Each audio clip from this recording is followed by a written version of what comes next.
బన్నీ సాయంత్రం వచ్చి నీ జీతం ఇప్పించుకో. సరే అన్న.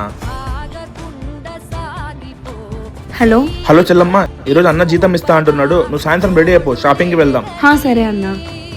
అన్న సాయంత్రం వచ్చే జీతం ఇస్తా అని చెప్పినారు కదా. ఇదిగో ఒకసారి ఎంచుకో. థ్యాంక్స్ అన్న. హలో హలో చిల్లి, డబ్బులు ఇప్పించుకున్నాను, రెడీ అయిపోయినావా? రెడీ అయిపోయినానన్న.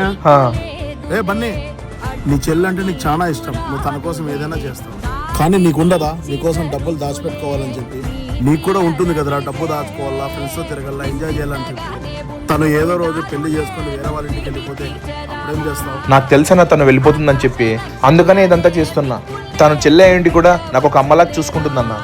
నా కళ విషయానికి వస్తే తను బాగా చదువుకొని ఒక మంచి పొజిషన్లో ఉంటే అది చాలా నాకు సంతోషంగా ఫీల్ అవుతాను. ప్రతి అన్న నీలాగే ఆలోచిస్తే ప్రతి ఒక్క చెల్లి చాలా సంతోషంగా ఉంటుంది.